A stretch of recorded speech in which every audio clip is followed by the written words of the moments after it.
Emi Susana no, listo. Vamos entonces con Elkin Antonio. Elkin Antonio, ¿se encuentra? Presente. Ay, muchas gracias, qué pena que ya había visto el chat. Freddy Said. Presente. Gracias. Buenos días. Buenos días, gracias. Jackson José. Presente, buenos días. Buenos días, gracias. Jairo Luis. Jairo Luis. No está por aquí, muy bien. Yasmín Selene. No está por acá. Jesús Gregorio.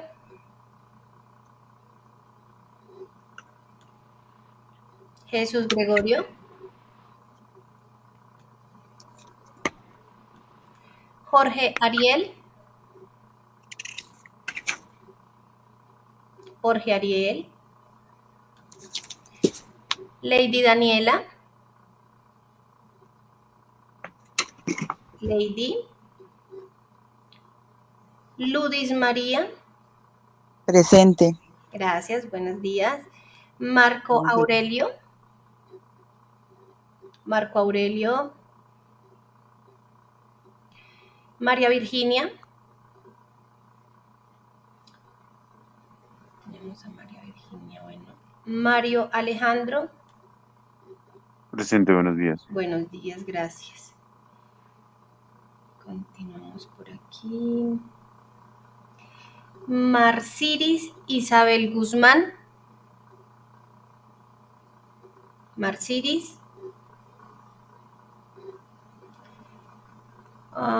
Margie Yuleidi. Margie Yulei, perdón. Vargas. No. Melissa Ramos. No tenemos a Melissa. Natalia Tavares. Ariel Alfonso, ok, gracias. Por aquí lo voy a actualizar. María, Neidis María. Estamos por ahí, ¿no? Listo. Nidia Belandia.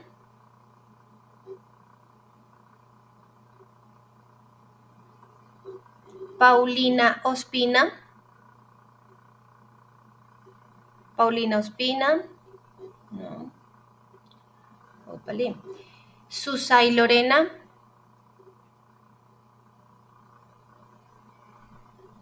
Vanessa Coromoto. Buenos días, presente. Buenos días, gracias. Williams Leonardo Hoyos. Y tenemos por último a Jonathan Gómez. No, listo, verifiquemos aquí a Ariel, que le habíamos puesto.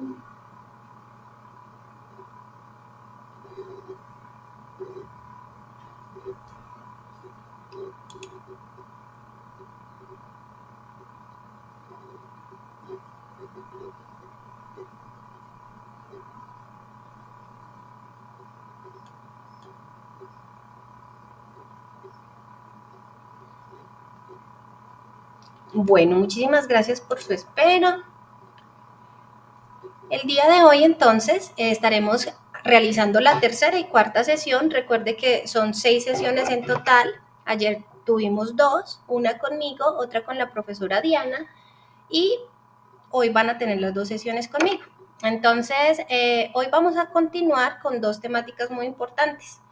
La de manipulación de alimentos, que es la que los atañe directamente, y después todo lo que tiene que ver con los protocolos de alguna manera que se tienen que tener en cuenta para precisamente los manipuladores. Permíteme, yo prendo la luz para que se vea un poco mejor.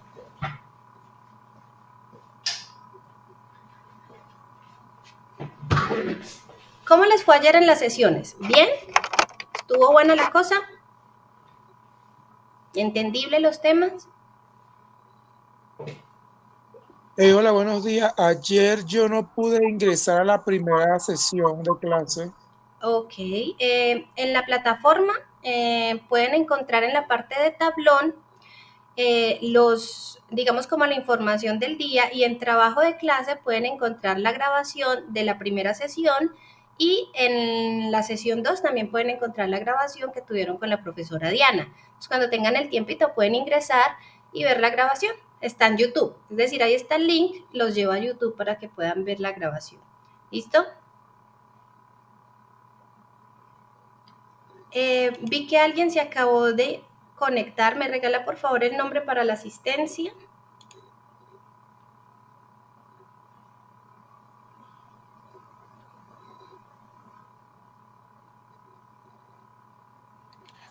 Hola, buenos días, Melissa Ramos. Listo, Melissa, muchas gracias. Es para actualizarte aquí en la asistencia. Melissa Ramos, sí. Bueno, perfecto. Entonces el día de hoy vamos a hacer la presentación más amena, porque es muy digamos, como de las cosas que van directamente con su responsabilidad en este curso, de alguna manera, ¿cierto? Entonces, es muy interesante. Vamos a abrirla por acá en Google Chrome, porque son cositas que seguramente ustedes ya saben, pero que vamos a reforzar hoy para poder, digamos, de alguna manera tener todo cada vez bajo control. ¿Listo? Esa es la intención del curso. Entonces ya les voy a compartir pantalla. Recuerden que si en cualquier momento necesitan aclarar alguna duda, para eso estamos. ¿Listo? Entonces vamos a iniciar. ¿Qué les parece? Vamos a ver cómo va con la pantalla. Ahí va, está cargando. Todos están viendo la imagen como yo, ¿verdad? La tercera sesión, manipulación de alimentos, ¿sí?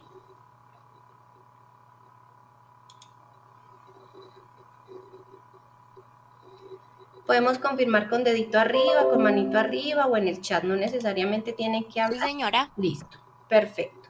Bueno, chicos, entonces para iniciar con esta temática, pues esta es la parte, de alguna manera, que más les corresponde o que más nosotros les hacemos énfasis a los operarios y a los colaboradores de cada punto, porque de alguna manera por esas buenas prácticas que ustedes adquieren se disminuyen muchos problemas como enfermedades que se transmiten a las personas. Eso lo llamamos ayer, un inicio por allá en la primera sesión, yo lo mencioné, que son las llamadas ETAs. Hoy vamos a aprender un poquito más de las ETAs, vamos a saber cuáles son las más comunes, tal vez algunas veces hayan escuchado enfermedades muy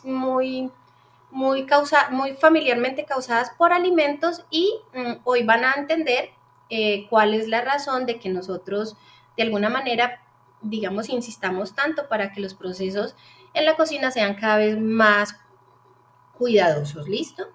El ejercicio como tal, no sé si todos ya entraron al tablón. Ayer hicieron las primeras pruebas que se tuvieron, se dejaron la prueba diagnóstica y se dejó también una actividad, maestra, yo reviso por aquí, de pronto ya aparece. En cada una de las sesiones mínimo tenemos una prueba para realizar. Entonces el día de ayer teníamos la diagnóstica, que todavía tengo algunas personitas que no la han presentado. Aunque de alguna manera la fecha estuvo puesta para el día de ayer, la invitación es para que la hagamos, para que pues, se puedan certificar, ¿cierto? En la plataforma tienen que tener todas las actividades realizadas. Entonces hay una prueba 2 y la prueba diagnóstica que corresponden a la primera y a la segunda sesión, que requiero por favor la realicen cuanto antes para que no les coja como el tiempo. Listo, recuerden que este es un curso intensivo que era ayer, hoy y mañana. La intención es que lo hagamos todas las actividades. Hoy, finalizando las sesiones, tendremos otras 2 actividades que son 2 pruebas, digámoslo así, son formularios de Google que entran y eligen la respuesta entre varias opciones, solo una es correcta, y van a encontrar también una tareita pequeña para que realicen en el transcurso del día. ¿Listo? Y la suban a la plataforma. Recuerden que cualquier duda que puedan escribir mediante mediante el tablón. ¿Listo? Pueden poner ahí la duda y yo constantemente estoy entrando y revisando y les puedo contestar. ¿Listo? Sin más preámbulos, entonces arranquemos. La manipulación de alimentos. Vamos a hablar de las clases de contaminación. Épale, se me corrió. Disculpe por acá.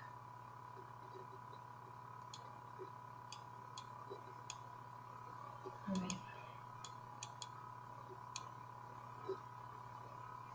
Qué pena.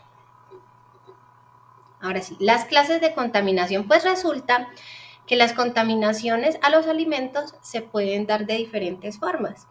Entonces vamos a clasificarlas o están clasificadas en tres formas. La primera, que es bacteriana o pues por microorganismos. La segunda, que es por químicos o lo llamamos contaminación química. Y la tercera, por contaminación física. ¿Quién, por ejemplo, para que entremos ahí como en calorcito un poquito, me puede dar algún ejemplo de la cocina que pueda ser una contaminación química? ¿Qué puede pasar? Un accidente en la cocina que podamos considerar como una contaminación química. ¿Quién se anima?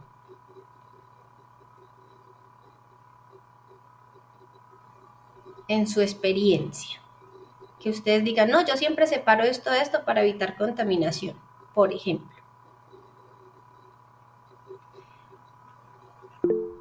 A ver, por aquí me escriben. Dime, Ariel, ¿quieres contarnos algo? ¿No?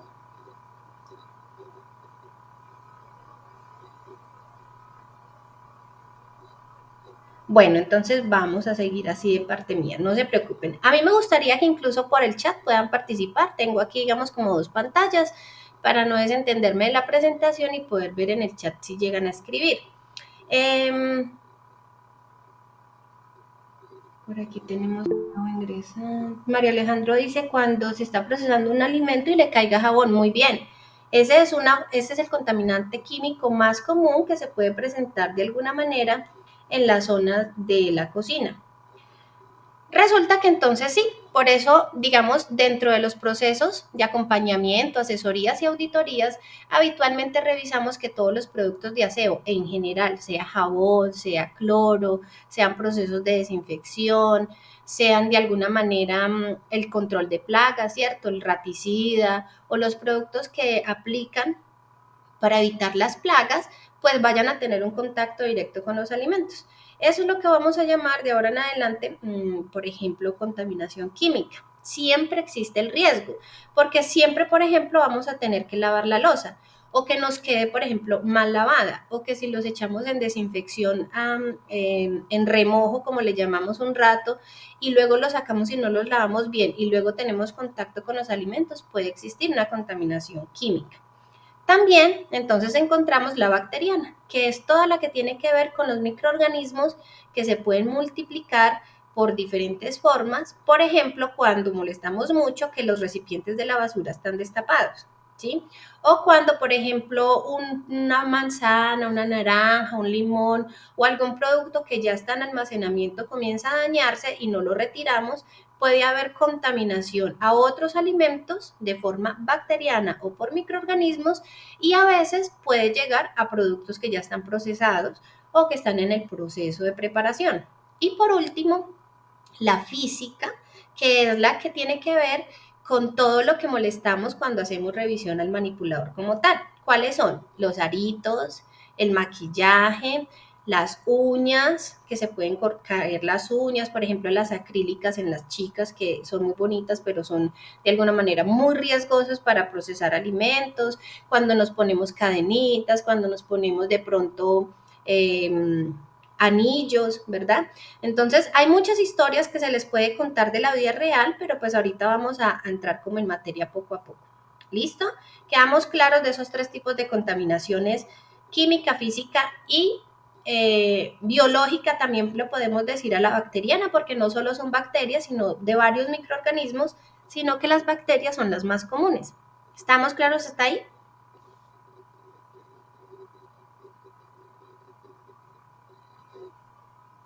Bueno, esperemos que sí. ¿Listo? Vamos a iniciar entonces con el concepto de qué es una contaminación alimentaria. ¿A qué se le define contaminación alimentaria? Pues a la presencia de cualquier cosa que sea anormal en el alimento y que de alguna manera comprometa o haga ver el producto en una condición incorrecta. Es decir, por ejemplo, que como podemos ver en las imágenes, cuando en las papayas, en los tomates, en las frutas comenzamos a ver un deterioro, eso ya puede ser una contaminación alimentaria que puede ser causada, por ejemplo, por microorganismos. Pero cuando, por ejemplo, lo dejamos en un lugar junto al piso y pudo haberse hecho limpieza, ya los alimentos pueden tener un contacto directo con productos químicos. O peor aún, con, digamos, residuos de animalitos que podemos tener cerca a los espacios de cocina, etcétera.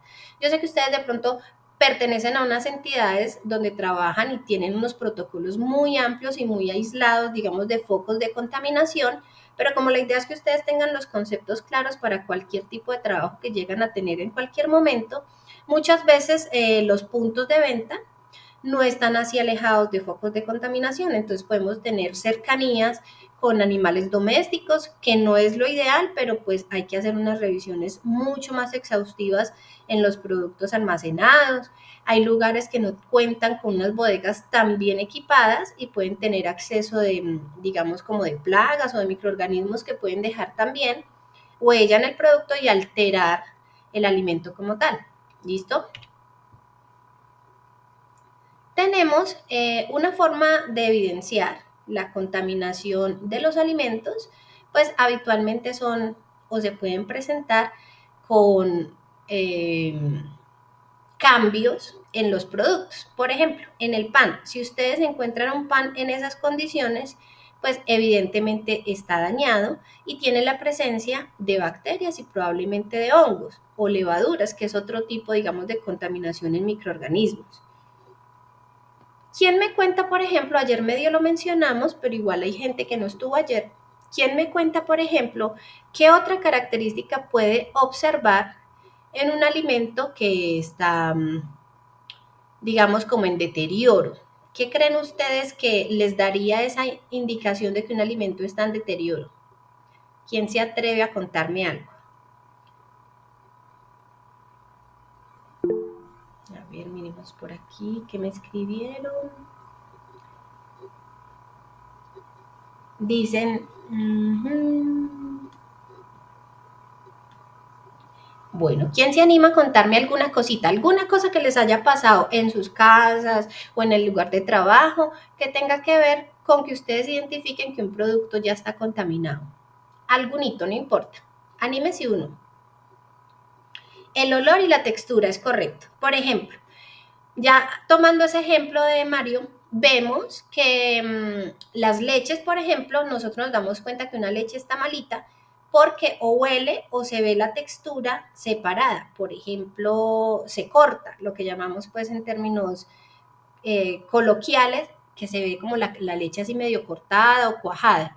En los quesos, por ejemplo, comenzamos a sentirles una textura un poco viscosa o babosa, y los olores son mucho más fuertes, como más fermentados, como más vinagrosos. Tenemos incluso en las carnes el cambio de color. ¿Cómo me doy cuenta yo por el color? Supongamos que no tengo buen olfato. ¿Cómo me doy cuenta en una carne que está como en malas condiciones? Ya, ¿de qué color comienza a ponerse?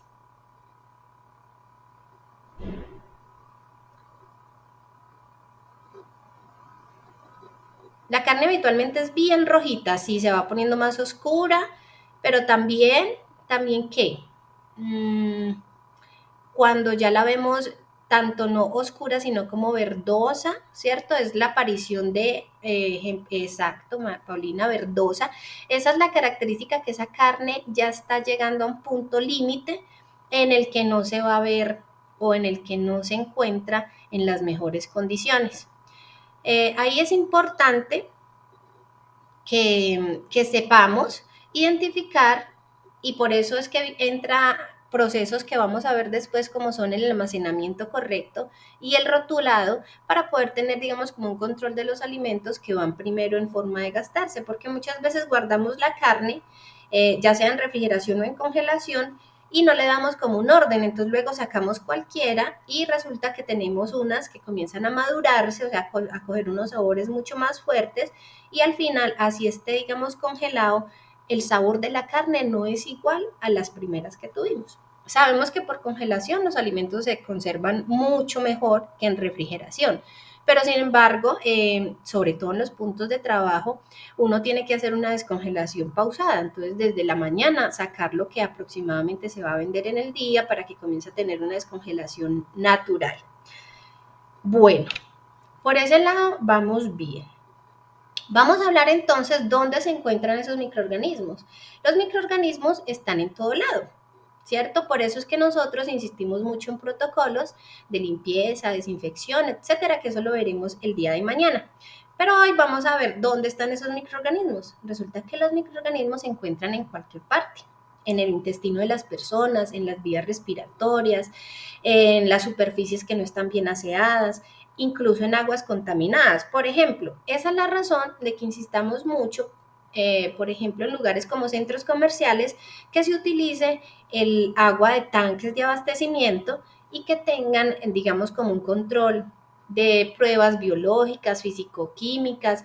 A veces en los puntos de trabajo les piden hacer pruebas de cloro al agua todos los días.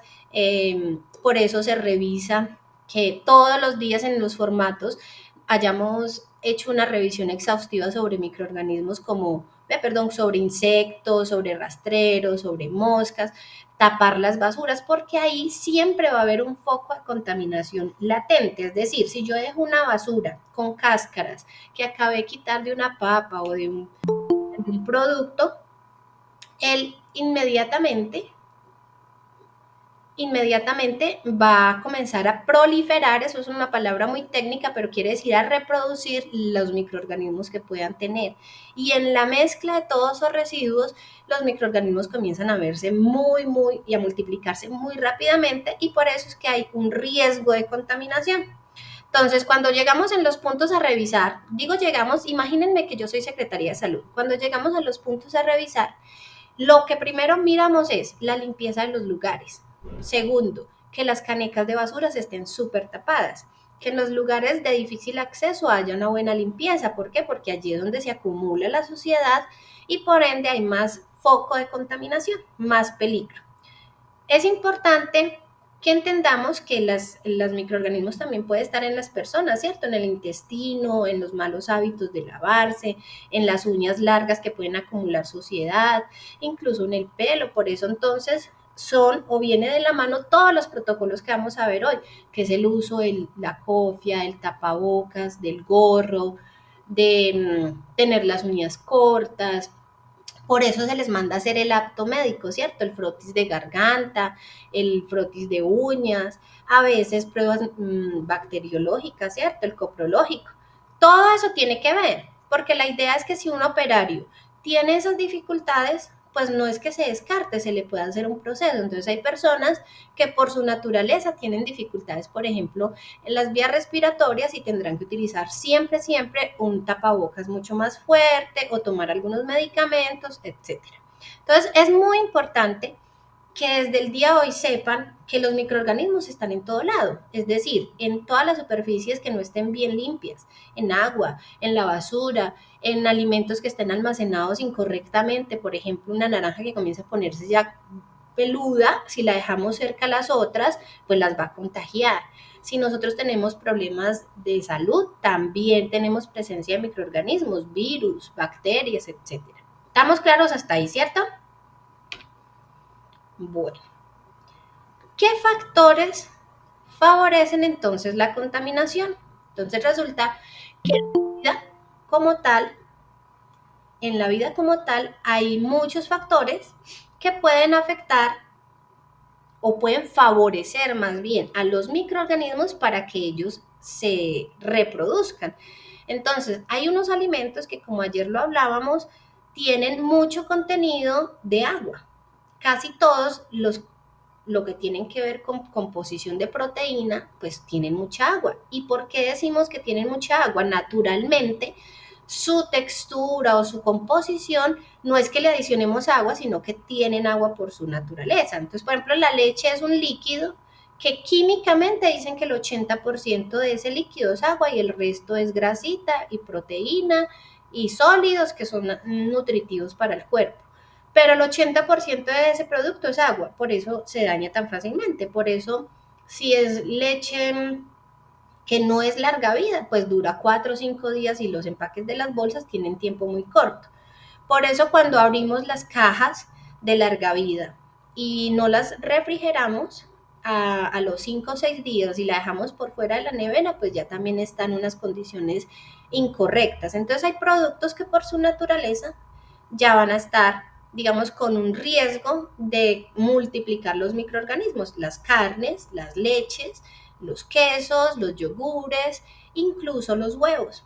Los huevos se recomiendan lavarse antes de usar, pero no lavarlos y almacenarlos porque es muy poroso y puede recibir agua y el producto dentro del cascarón también tiene un contenido alto en agua y es fácilmente dañable.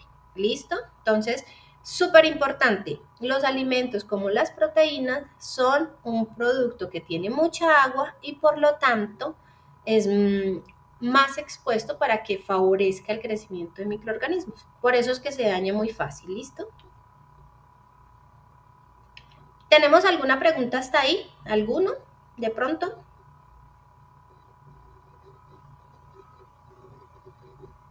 No, señora. Bueno, creo que han llegado personas después de que llamé a lista, si son tan amables y me pueden poner en el chat yo, los que llegaron, que no estuvieron en el momento que llamé a lista, para yo ahorita actualizar el archivo, listo, para no, digamos, suspender la clase. Tenemos también entonces unos factores, un factor muy importante en el crecimiento de microorganismos y es la temperatura. Si alguno de ustedes ha estado en revisión de Secretaría de Salud, se darán cuenta que cuando llega a Secretaría de Salud, la persona llega con un termómetro y verifica muchas cosas, las neveras, los congeladores y los alimentos, ¿cierto? Entonces aquí en la imagencita vamos a poder observar que tenemos como una especie de temperatura o de termómetro de temperatura en el que vemos la zona de peligro. ¿Qué es la zona de peligro? Es esa zona en que los alimentos ni son fríos ni son calientes.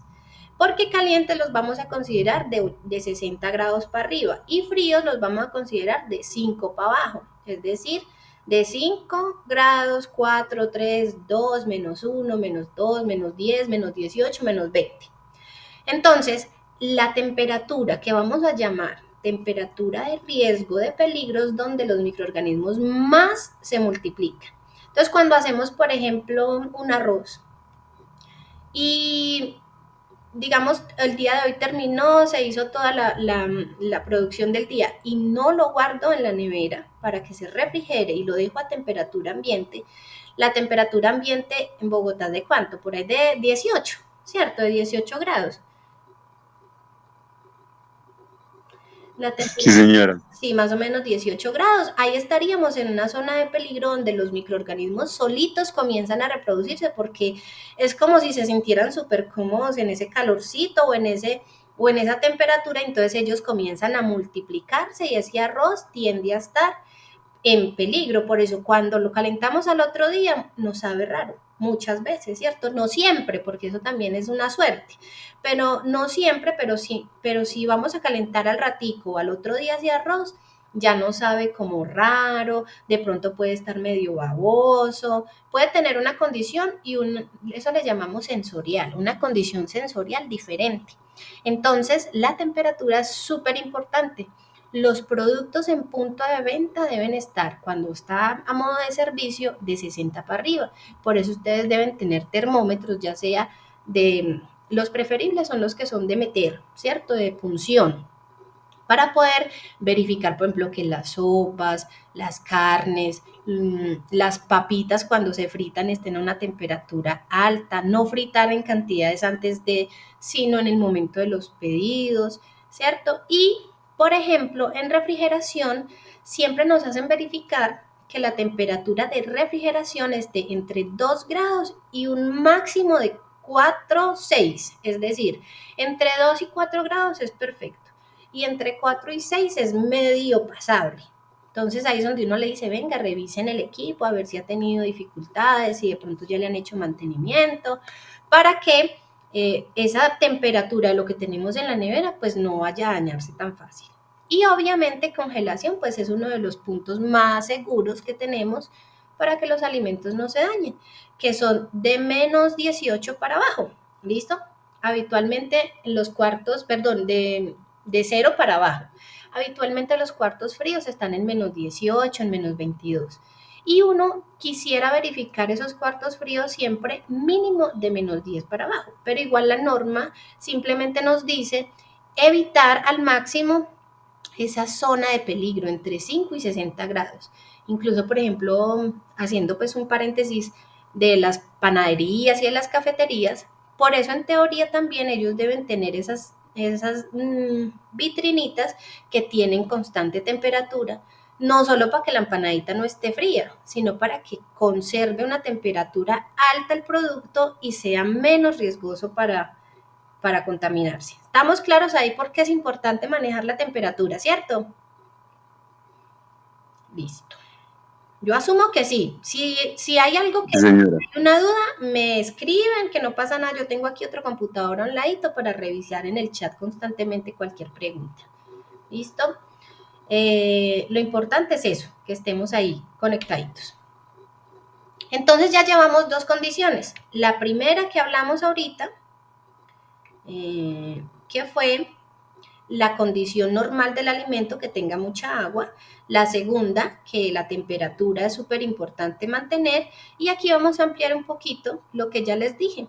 Los rangos de temperatura que habitualmente muestran cómo es el crecimiento de los microorganismos. Entonces, en congelación no crecen. ¿Por qué? Porque se inmoviliza el agua que tiene el alimento y los microorganismos se alimentan desde el agua. Entonces, por eso los productos que tienen mucha agua se dañan muy fácil. Si yo en la congelación inmovilizo el agua, entonces los microorganismos no pueden comerse, ¿sí? No pueden comer el agua y no pueden multiplicarse.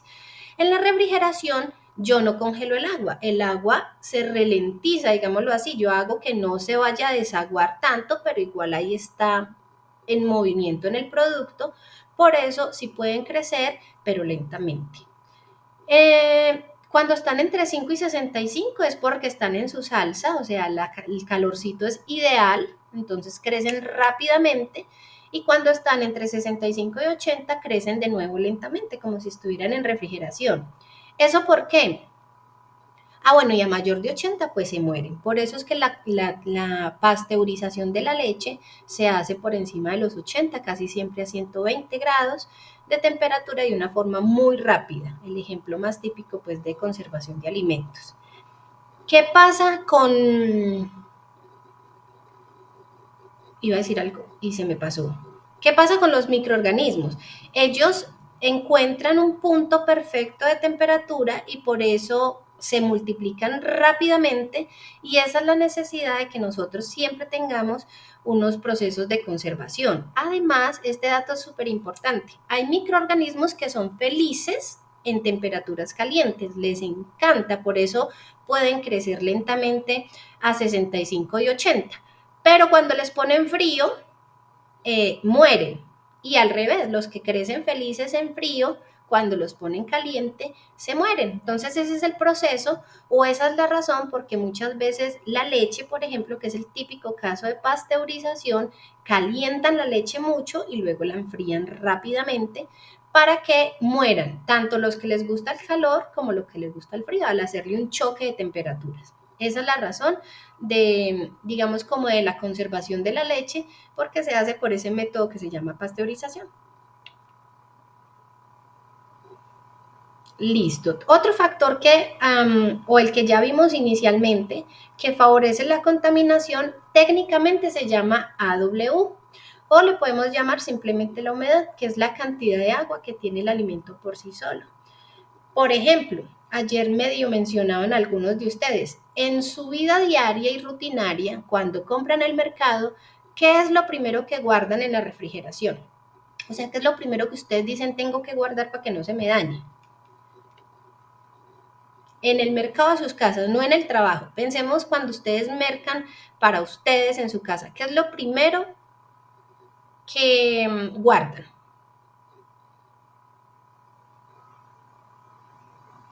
Las carnes. Las carnes, muy bien. Ese es un producto que incluso nos demuestra tanto la cantidad de agua que tiene que si dejamos una bolsa de carne encima del mesón un buen rato, cuando vamos, la bolsa o el mesón está lleno de un líquido rojísimo, como si fuera sangre, ¿cierto? Y es que el alimento como tal tiene agua de tal manera que comienza a soltarse, digamos, como de la proteína. No sé si les ha pasado que muchas veces ponen a descongelar un trozo de carne en agua, que no es lo ideal, y cuando van a revisar la carne está toda pálida y el agua está toda roja. ¿Les ha pasado alguna vez?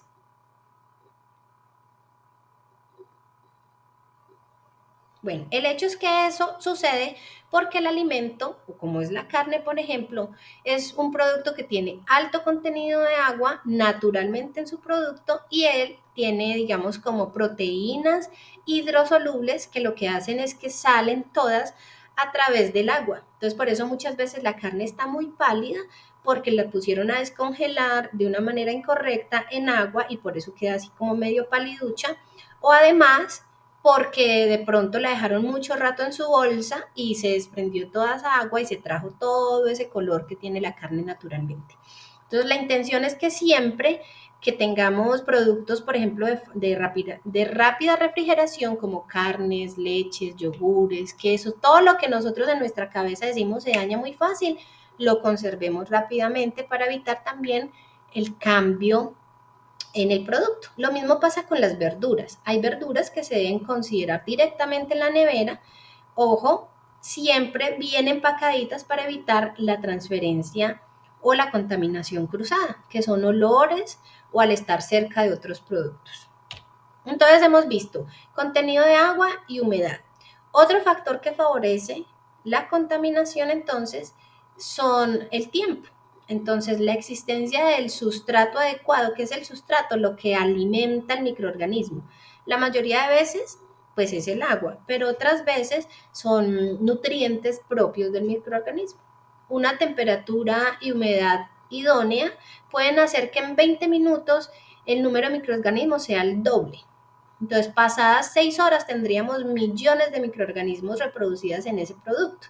Por eso, de alguna manera, los ingenieros, cuando están haciendo control en las empresas, son muy insistentes en que, venga, guarde esto, almacénelo, ciérrelo bien, póngale rótulo, porque en cuestión de horas, un producto puede desfavorecer completamente su composición natural, ¿cierto? Y eso lo vamos a ver reflejado más adelante en un tema que vamos a ver que se llama ETAs, creo que es ahorita, en la siguiente sesión. Entonces, el tiempo de exposición de un alimento en malas condiciones o en malas condiciones de refrigeración, por ejemplo, de conservación, el agua que puede tener el producto y la temperatura son 3 factores, pero impresionantemente determinantes para que un alimento se contamine. Tenemos también el pH. ¿Quién sabe qué es el pH de pronto? ¿No? El pH es una medición que se le hace a todos los productos, o sea, todo en esta vida tiene productos, y tiene pH, y se define en un rango de 0 a 14, y por ejemplo los productos, unos son básicos y otros le llamamos ácidos, o como dice la diapositiva, alcalinos y ácidos. Entonces, por ejemplo, los limones tienen un pH muy ácido, y por eso lo vemos por aquí donde dicen jugos gástricos. La cerveza tiene un pH con una acidez baja también. La leche habitualmente es casi neutra, es 6,5 habitualmente. La sangre sí es neutra, ni es ácida ni es alcalina, lo mismo que el agua. Tenemos, por ejemplo, cuando utilizamos unos productos para limpiezas específicos, por ejemplo, el desengrasante, que el que habitualmente, por ejemplo, de marcas de supermercados conocidos, uno naranjita, es muy bueno para desengrasar y ese tiene amoníaco y tiene creo que bicarbonato también. Ellos son de un pH alcalino. Resulta que en los alimentos habitualmente los que están entre neutro y alcalino son más fáciles, digamos, de dañarse. Entre más alto sea el pH, más riesgo hay de que un alimento, digamos, se dañe. Por eso el limón, la cerveza, se conservan un poquito más, ¿sí? Porque tienen una acidez más baja y no permiten una proliferación y una multiplicación de microorganismos. Sin embargo, por otros lados, hay unas desventajas de los productos ácidos y es que comienzan a tener un cambio en el sabor. Por ejemplo, cuando dejamos un jugo de limón después de, ¿cuánto? 5 minutos ya tiene un amargo extra. Entonces, ahí encontramos una compensación de de los pHs. Pero para facilitar el crecimiento de microorganismos tenemos que entre más básico sea, más fácil se daña un producto. ¿Listo? Entonces, ahí tenemos entonces varios...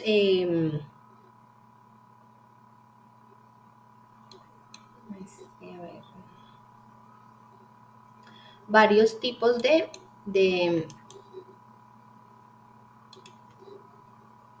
factores que nos ayudan o que ayudan al microorganismos a que se multipliquen. Bueno, vamos a mirar entonces, estos son los videitos que están intrínsecos ahí en la presentación, pero los voy a pasar.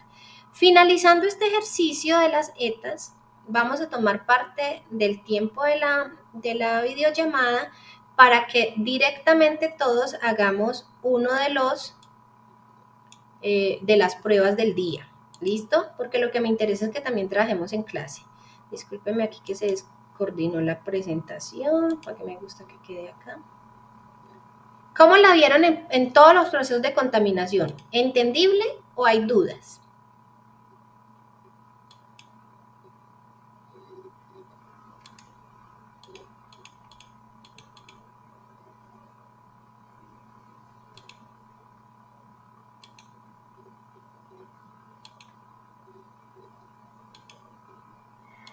Listo, cero dudas me imagino. Bueno, resulta que toda la contaminación o la mayoría de contaminantes resultan finalmente en lo que llamamos nosotros ETAs. ¿Qué son ETAs? Ayer se los dije y espero que hoy no se les olvide. Enfermedades transmitidas por alimentos. Eso quiere decir ETAs, nada más. Enfermedades transmitidas por alimentos. Y resulta que eso es un factor muy común que se presentan en la mayoría de comensales o personas, pues clientes que consumen alimentos en diferentes lugares y que muchas veces uno no lo llama así. ¿Uno cómo lo llama? Me cayó pesado, me dio como dolor de estómago, me va a dar como gripa, porque muchas veces uno come y los síntomas, ahorita los vamos a ver, son muchos los que pueden dar. Y por eso cuando uno en una situación drástica van del médico, le preguntan qué fue lo último que comió, dónde comió, hace cuánto, y les hacen a veces pruebas, digamos, como de lavados de estómago, etcétera, dependiendo la gravedad de la situación. Para traer a colación, por ejemplo, que es una ETA, es importante mencionar que las ETAs se producen por microorganismos, pero resulta que los microorganismos no solo son bacterias, como muchas veces lo mencionamos. Eso es una bacteria. Las bacterias son las más comunes, pero también hay otros. Tenemos hongos, que son los que vemos en las arepas o en el pan cuando se ponen así peludos o con un polvito que uno a veces coge un pan y está como verdoso y uno puede hasta soplar y cuando sopla sale pues como lo que llamamos esporas. Todo eso es un microorganismo. O por ejemplo, la famosísima, el COVID, salió como un virus a partir de un proceso de cocción de se me olvidó. ¿Quién se acuerda qué animalito fue que cocinaron por allá en China y fue el producto de la aparición del COVID? ¿Alguien sabe?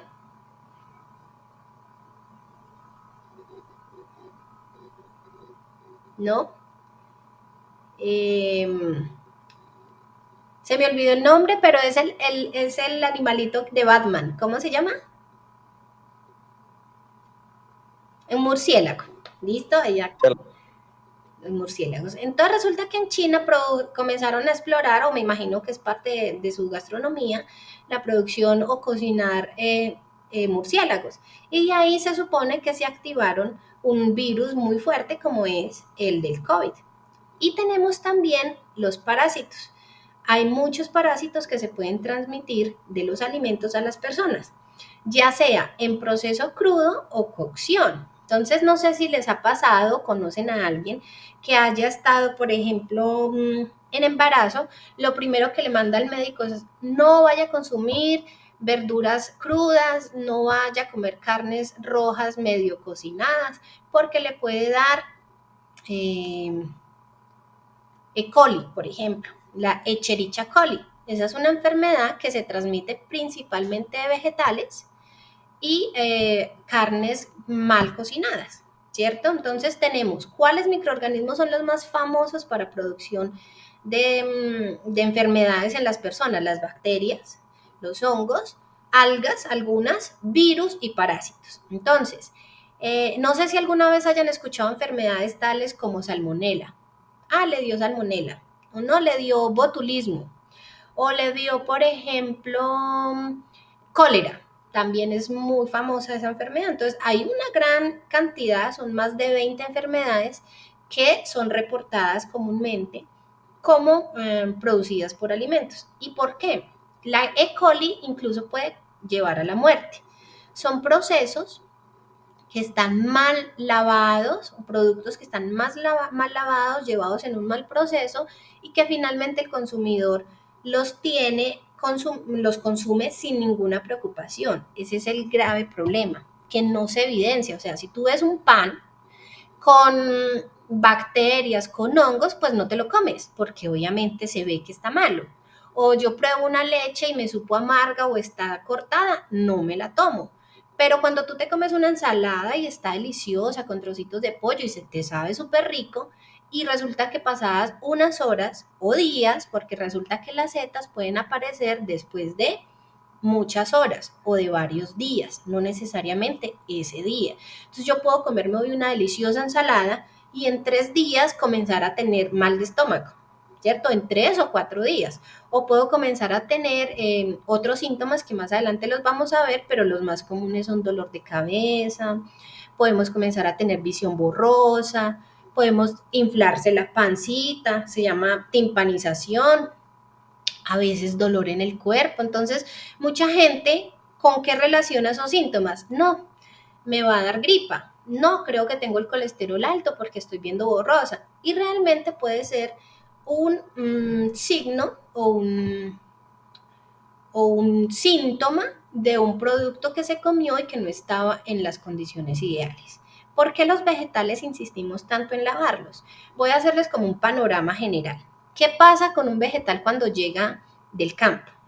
Resulta que cuando llega del campo, la persona los recogió, los empacó en unas canecas o en unas canastas o en unas bolsas y los lleva a donde los puede vender, digamos a una central de abastos.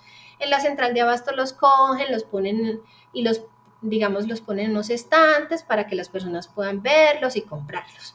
Ahí ya vamos en 2 espacios distintos que no sabemos cómo es la limpieza, por ejemplo, más el transporte.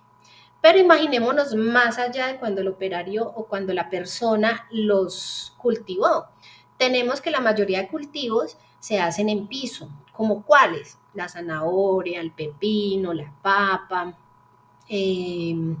todos los que es huerta, ¿cierto? Todos en el piso, son huerticas que no van en árboles, o sea, está en tierra. ¿Y qué pasa? ¿Qué tenemos en las fincas habitualmente? Tenemos perros, tenemos gatos, tenemos gallinas andando por ahí, o tenemos vacas, ¿cierto? Todos esos animales hacen sus necesidades alrededor de todos los espacios de la finca, no necesariamente encima de la huerta. Pero resulta que cuando llueve, cuando hay muchas cosas, todos esos residuos pueden pasar por todos esos terrenos y aunque nuestras personas, como mis papás, como mis abuelos digan que de alguna manera eso nutre la tierra, pues puede que la nutra, pero también puede transmitir a los alimentos en origen una mala, digamos, un contacto directo con productos que no es lo ideal, por ejemplo, orina de animales. Entonces, cuando no lavamos en el punto de venta o hacemos una desinfección correcta de los alimentos, estamos teniendo un altísimo riesgo de contaminación. Esa es la razón, ahí con todo ese panorama así tan trágico que les acabo de hacer, de por qué insistimos tanto en los procesos de limpieza adecuado y de desinfección de vegetales. ¿Estamos claros ahí con ese panorama tan oscuro que les dibujé? Sí, señora. Listo. Muchas gracias. Bueno, entonces vamos a mirar. Bueno, la verdad este es un video sobre comidas callejeras, pero no, ahorita vamos a ver más bien unos casos de contaminación y vamos a tratar como de hablar un poco de ellos, ¿listo? Entonces, para no entrar como en materia del caso aquí de contaminación, vamos a hablar probablemente aquí de las principales causas, ya de una manera más hablada, sin tanto panorama como el que les acabé de dibujar. Dice, por ejemplo, la inadecuada manipulación de los alimentos, ausencia de lavado el hábito de lavado de manos. Yo ayer les colgué en el tablón un videito pequeñito de la Organización Mundial de la Salud de cómo debe hacerse un lavado de manos. Recuerden que muchas veces nos lavamos las manos de una manera muy, muy tranquila, pero resulta que tenemos que enfocarnos en un lavado mucho más especial. Lavarnos las palmas por encima, los dedos, las coyunturas, en fin, todo ese proceso y todo ese protocolo está en un videito que colgué ayer, por si les queda tiempito de verlo, sería genial, porque así, digamos, incrementan sus buenos hábitos de lavado de manos. En muchas instituciones tienen un formato para que el operario se lave las manos siempre, sí o sí, cada hora. Entonces ponen el formatico con el nombre de los operarios y el personaje cuando entra a turno, pues se lava las manos y pone una X allá en la hora que entró. Y a la siguiente hora va y, por ejemplo, supongamos entra a las 9 de la mañana. Entonces a las 9 se lava las manos. A las 10 tiene que volver a lavarse las manos y tachar allá. No es por tachar el formato, sino para tener un control de lavado de manos correcto. Esas son cosas pues que habitualmente se crean o se inventan o se implementan en los puntos para incentivar pues ese lavado de manos, que sería lo ideal para personas en la manipulación de alimentos.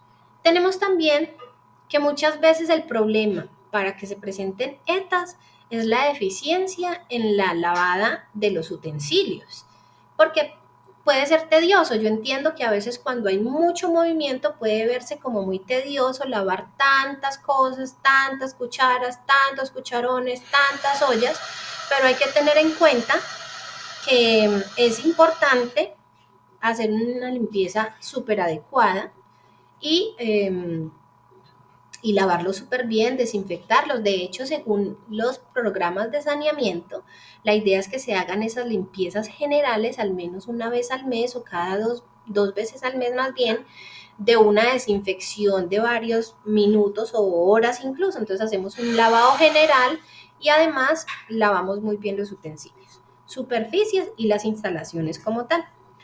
Hay otras deficiencias que son muy importantes mencionarlas y se los dije ahorita, que es en el almacenamiento.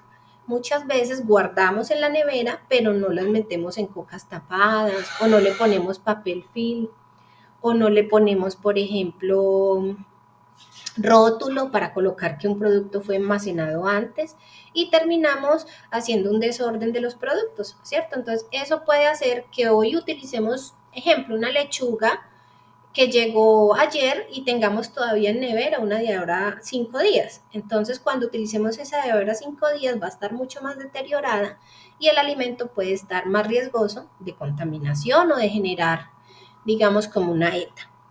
Cuando dejamos un alimento de alto riesgo, como mencionamos ahorita, la leche, la carne, los huevos, el queso, sin la debida, digamos, con la debida conservación. Hay alimentos que sí o sí deben ser refrigerados, por ejemplo, los camarones, el pescado, la carne, el pollo, el queso, son productos que fácilmente cambian su sabor con pequeños minutos de no haberlo hecho. Eso se llama, o lo llamamos habitualmente,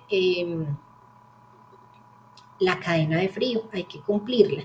Entonces, cuando dejamos en refrigeración o congelación esos alimentos de alto riesgo, o se sirven o se almacenan de una manera incorrecta, es una causa muy probable de una ETA en un cliente. Cuando los alimentos que se sirven calientes se exponen a temperaturas no seguras, los que les hablaba ahorita del arroz, ¿cierto? Por ejemplo. O cuando tenemos, o muchas veces en algunos lugares preparan muchas carnes, hablemos por ejemplo de hamburguesas, preparan muchas carnes para tener listas, pero las dejan ahí como a una temperatura ambiente por si llega alguien como recalentarlas. Eso es un riesgo altísimo para el desarrollo de microorganismos y por ende para que produzca una ETA. Entonces lo recomendable es producir en el momento que es y ya. O el consumo de alimentos crudos. Hay personas que, digamos, por sus creencias culturales, tienen la costumbre de utilizar alimentos crudos como el huevo en batidos para tomar en el gimnasio o tomar leche que acabaron de ordeñar, pero todos esos tienen un alto grado, digamos, como de riesgo de producirle a la persona una enfermedad por el mal uso, de alguna manera, de esa materia prima.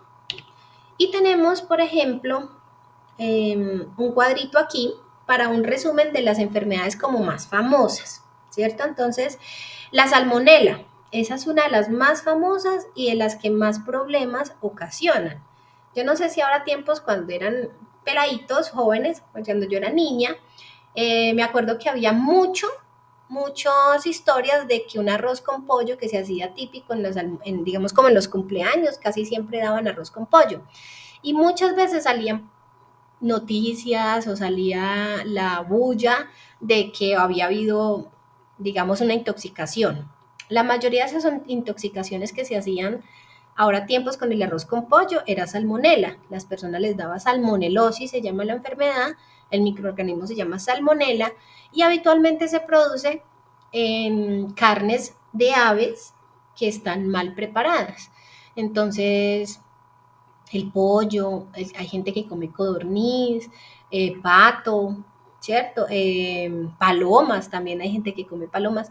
Entonces, todo ese tipo de alimentos que son provenientes de aves son muy riesgosas para producir enfermedades. Esa es la razón principal de que cuando uno por costumbre le digan el pollo tiene que estar súper bien cocinado, no se puede ver ni medio crudo. Si está medio crudo, lo mejor es no comérselo. ¿Por qué? Porque es muy fácil que se desarrolle la salmonelosis. La carne de ave es muy delicada. Hay una historia, por ejemplo, yo soy de Pereira, entonces en Pereira en alguna ocasión hace muchos años una pastelería pues que tenía de alguna manera fama, creo que ya no existe, tuvo cerrado el negocio casi un mes y resulta que fue que le mandaron a hacer una torta para un cumpleaños, para un matrimonio y ese matrimonio casi el 60% de las personas terminó en clínica, intoxicados.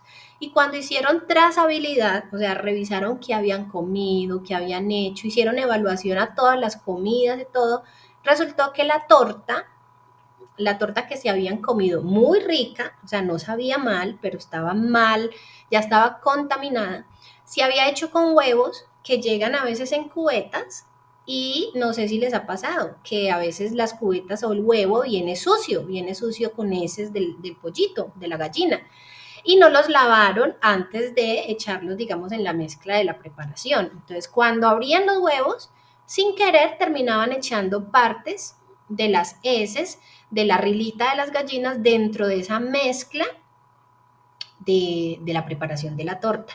Y resultó que todos esos pedacitos que pudieron haber caído imperceptibles contaminaron fatalmente esa torta y hubo mucha gente hospitalizada por intoxicación de salmonelosis. ¿Listo? Entonces, por ejemplo, esas historias parecieran irreales, pero son muy reales. ¿De qué focos de contaminación están? Pues del intestino de los humanos y de los animales. También hay personas que de pronto en sus intestinos puedan tener presencia de alguna bacteria específica. En este caso nos mencionan la salmonela. Como les dije, está en aves, también está en leche, en huevos y en derivados de alimentos crudos. ¿Y cómo se previene? Pues la idea es principalmente cocinar súper bien los alimentos, mantener buenas temperaturas en refrigeración o congelación, y cuando tenga el producto ya cocinado, consumirse lo antes posible y no dejarlo en la temperatura riesgosa. El Staphylococcus es otra bacteria que lo que da es una intoxicación, le llaman así intoxicación por Staphylococcus, y esa tiene unos síntomas muy inusuales. Ahorita no les hablé. La salmonelosis da fiebre, dolor abdominal, dolor de cabeza y diarrea. Pero la Staphylococcus, por ejemplo, da algo que es muy inusual, que es calambres. Comienza a dar calambres, le presenta también diarrea, presenta vómito, incluso urticarias, erupciones en la piel, como si algo le hubiera dado una alergia de alguna manera, ¿cierto? Los focos de contaminación pueden ser por nariz, por la garganta, por el piel, por pelo, por heridas, granos que puedan tener, digamos, los manipuladores en las manos y de pronto no estén cubiertas, pueden transferirse al alimento. Se presenta especialmente en platos preparados y productos de pastelería. Entonces también es muy importante tener en cuenta que es por la mezcla. Muchas veces las mezclas de las preparaciones se hacen manualmente y las manos, pues, o pelos o todo lo que pueda tener la persona puede ser un foco. ¿Cómo se previene? Pues con excelente higiene. Ahí volvemos al lavado de las manos constantes. Ojalá cada hora. Nosotros decimos siempre, ¿cada cuánto nos lavamos las manos? Cada que sea necesario. Pero además de eso, crear el hábito de lavarnos cada hora. De hecho, Secretaría de Salud, cuando llega a sus puntos de revisión, hay algo que nunca deja pasar y es el kit de aseo, que donde usted se va a lavar las manos esté el aviso de lavado de manos y haya también papel para el secado de las manos, ¿sí? Ese es un kit importante porque la idea es que el operario pueda tener la certeza de lavarse muy bien, y el dispensador de jabón, para que usted no tenga toque directo con las manos. Incluso se incentiva a tener el lavado de las manos con accionamiento no manual, es decir, con la rodilla o con el pie, pero que no sea con la manito. Otro microorganismo que es muy famoso es el Clostridium, que produce la enfermedad botulismo. Los síntomas son muy similares, diarrea, náuseas y vómito, pero puede también causar parálisis e incluso la muerte. Ese es súper importante porque muchas veces las personas comienzan a sentir muchas cosas raras y creen que es otra cosa y no le paran bolas, de alguna manera, así hablándolo coloquialmente, pero realmente un alimento mal preparado puede generar graves consecuencias. Se pueden encontrar en polvo, en tierra, en agua contaminada, en el intestino de los animales, y solo crece cuando no hay oxígeno, es decir, que de alguna manera no crece en el ambiente como tal. Entonces, es muy común verlo en conservas, por ejemplo, en enlatados que tienen zanahorita picada, que tienen, no sé, atún, que tienen antipastos, si saben qué es, o mermelada, cualquiera de todas esas cosas que se preparan muchas veces de forma muy casera y se tapan. Esos productos que están súper tapados, allá adentro pueden generar complicaciones por un mal almacenamiento, adentro no hay oxígeno y se produce la bacteria y esa bacteria puede producir botulismo. ¿Qué se debe hacer en ese caso? Pues cómo prevenir un tratamiento térmico adecuado. Entonces, ahorita yo les hablaba de un tratamiento térmico típico de la leche, que es la pasteurización. Pero también tenemos otro, que es la esterilización. No sé si alguna vez han visto en internet, en YouTube, que cuando hacen mermeladitas, después de tapar los frasquitos, los meten un rato a agua caliente a que hiervan. Esa es de una forma muy casera, pero a nivel industrial, pues tiene unos equipos especiales que meten todas esas latas y todos esos frascos ya tapados y le dan un tratamiento de temperaturas muy altas, con unas presiones muy altas también para, digamos, como garantizar que todo lo que esté allá adentro se muera. ¿Listo? Tenemos la Listeria monocitogénesis, que da listeriosis, es la enfermedad. Ese también, el caso más común o el síntoma más común es diarrea y náuseas. habitualmente el dolor de cabeza también es muy, muy típico. Presenta también erupciones en la piel, incluso cuando la persona está en embarazo puede provocar malformaciones en el feto. Habitualmente se da por suciedad general, es decir, porque se trabaja en un espacio que no esté idealmente higienizado. Productos típicos que puedan presentar ese riesgo, quesos o productos crudos. Entonces, por ejemplo, yo sé que según los programas de cocina, etcétera, hacen que la carne esté en término azul, en término medio, que es muy crudonga todavía. No es recomendable consumirlo para evitar, digamos, transmisión de alimentos, de enfermedades por alimentos, sino que esas carnes muchas veces en los restaurantes son carnes que vienen y provienen de una trazabilidad conocida, es decir, no es carne comprada en cualquier supermercado, sino que tal vez la persona ya conoce de qué finca, de qué hato, de qué empresa productora de ganado viene ese ganado, puede garantizar unas condiciones sanitarias muy buenas y de alguna manera esa es la razón por el costo del plato, ¿cierto? Pero habitualmente es recomendable no usar alimentos crudos o no consumir alimentos crudos como son la carne, como son, bueno, especialmente la carne. Sabemos por tradición que el cerdo nunca se come ni siquiera en término medio 3/4, siempre se tiene que cocinar súper bien. Y tenemos que tener presente que las embarazadas que están más susceptibles a, digamos, a un efecto, una enfermedad grave como es la malformación, pues se les sugiere no consumir embutidos que habitualmente vienen precocidos nomás. ¿Listo? Se sugiere o se previene a través de tratamiento térmico, por buenas prácticas de manipulación higiénica o por almacenamiento a temperatura adecuada. Y la Escherichia coli, que también le llamamos E. coli o Escherichia coli, tiene diferentes formas de llamarse, pues habitualmente produce dolor abdominal y diarrea. Esa es una de las más comunes que da y uno no sabe pues que es una E. coli. Se da por consumo de agua contaminada, por mala manipulación, por carne mal cocida y por vegetales, realmente. La carne picada, la leche, el agua no potable. Entonces, esa es la razón por la que, por ejemplo, en La Guajira y en los espacios donde no tienen garantía de aguas limpias, pues generen unos problemas mayores en enfermedades transmitidas por alimentos.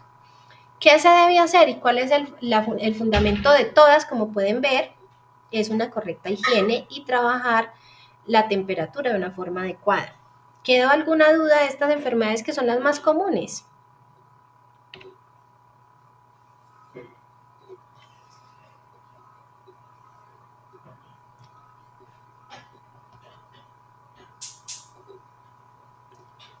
Chicos, ¿alguna duda?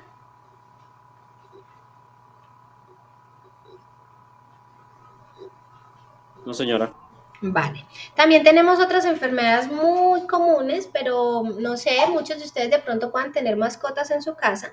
Los gatos, por ejemplo, dicen que las heces de los gatos hay que mantenerlas muy limpias porque también nos pueden generar una enfermedad que se llama teniasis. Entonces es súper importante tener eso controlado. Hay otra. No, mentira, la teniasis es un parásito que se produce por la carne, también, por la carne de cerdo. Y es muy común también escuchar las cervezas enlatadas o los productos enlatados que hablan de productos o el riesgo de la orina de los roedores. Habitualmente, esa orina o esa secreción que dejan los roedores en los almacenamientos puede generar una enfermedad que es fatal, que se llama criptosporidiosis. Y esa es muy común en las latas de cerveza que se almacenan por cantidades en lugares donde de pronto no pueden tener un buen control y cuando las personas la consumen sin lavarla o sin limpiarla puede tener un contacto directo con ellos. ¿Listo? Bueno, para ir, digamos, como redondeando esta primera sesión, vamos a hacer lo siguiente. Dentro del tablón tenemos 3 casos Todos ya entraron. Permíteme, yo dejo de compartir para mostrarles por aquí. Gordita, no me haga bulla ahí en la cocina, espéreme un ratico, ¿sí? Sí. Todos ya entraron a revisar en el tablón las cosas que van apareciendo, el trabajo de clase. Yo estaba revisando y todavía tengo personas que ayer no presentaron la prueba diagnóstica y la prueba número 2. Entonces tengo siempre 2, 4, 5, 6, como 6 o 7 personas que les falta el diagnóstico. Y tenemos de la prueba 2, 4, 5, 7, 9, 10 todavía que les falta la prueba 2.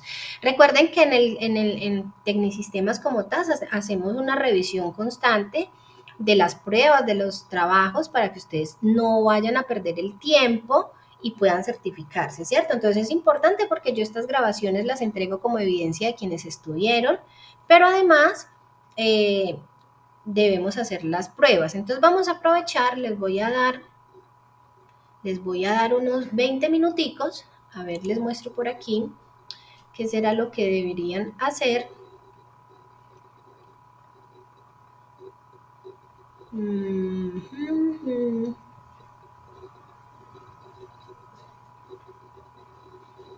Tenemos en el tablón, les voy a mostrar, a ustedes les aparece exactamente igual que a mí, les voy a compartir pantalla, con la diferencia de que a mí me aparece calificación, pero de resto a ustedes les va a salir exactamente lo mismo. ¿Cómo entran al tablón y encuentran unos casos de estudio? Entonces vamos a hacer lo siguiente. Cuando ustedes vean el trabajo de clase, aquí en el espacio como tal, van a encontrar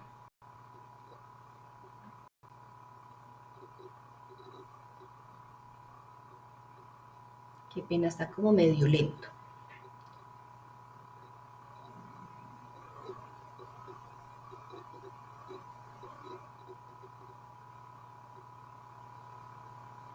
Bueno, mientras carga les voy a contar qué van a encontrar. Van a encontrar 3 artículos acerca de problemas que se presentaron en diferentes lugares de la vida real con enfermedades transmitidas por los alimentos. Entonces, la idea, lo que yo quiero es que cada uno de ustedes al menos vea uno de esos artículos en este momentico. Utilicemos unos 10, 12 minuticos para hacerlo, lean, y ya sea que en un momentico que digamos que continuemos con el ejercicio, me cuenten de qué trataban los artículos, ya sea por vía chat o por en persona, pues aquí para que con la voz activa. ¿Listo? Entonces, mire, cuando ustedes entran al tablón, encuentran en la sesión número 3 dice acá casos y análisis. No vamos a hacerlo, digamos, como en documento y todo eso, sino que yo les voy a mostrar, incluso voy a facilitarles por aquí el enlace, espera y verás. Copiar dirección de enlace, se los voy a mandar por el chat, porque lo que quiero es que al menos, a ver por aquí,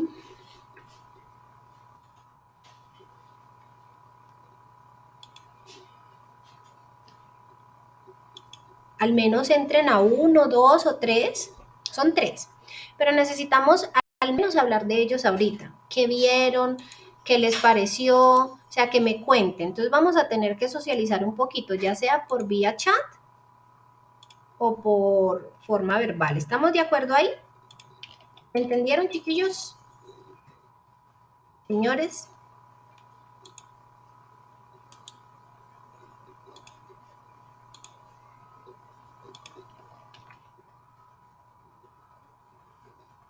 Sí, señora. Listo, entonces vamos a hacer lo siguiente. Vea, la intención mía son las 9:23 minutos. Mi intención principal es que revisemos al menos uno de los casos de estudio, que ahorita al menos cada uno me haga un aporte, ya sea vía chat o vía verbal. Recuerden que la grabación de la clase es una evidencia de su trabajo en clase.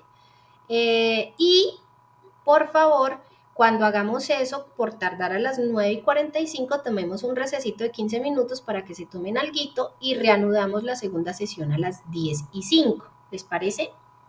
Pero antes de todo eso, necesito que lean por favor los artículos.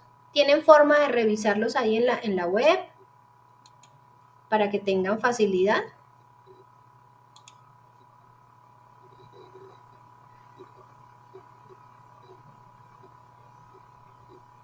¿Sí? Bueno, yo creo que ya están revisando, ¿verdad? Sin embargo, voy a dejar uno aquí en pantalla entonces. Voy a poner uno en pantalla.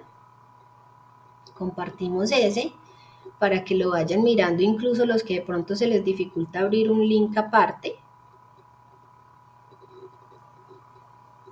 Y les voy a dar entonces hasta 10 minuticos, hasta las 9:34 para que lo lean, al menos 2, y podamos revisar y contar de qué se trataron esos casos. ¿Listo? Así como yo les conté la historia del pastel, ustedes me cuenten en este caso qué sucedió.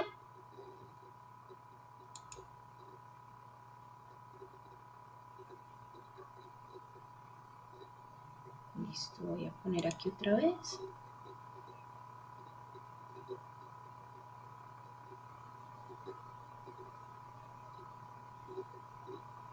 Bueno, a las 9:34 entonces estoy de nuevo reanudando con ustedes esa socialización y para que tomemos un break, ¿les parece? Un break de 20-25 minuticos. Pero necesito hacer esa socialización primero, ¿está bien?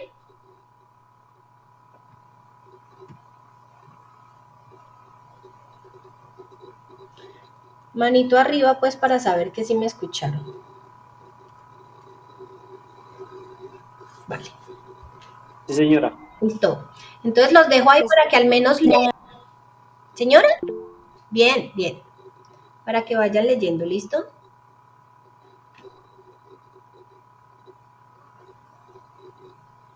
En el chat les puse el link también y lo tienen ahí en la parte de trabajo de clase.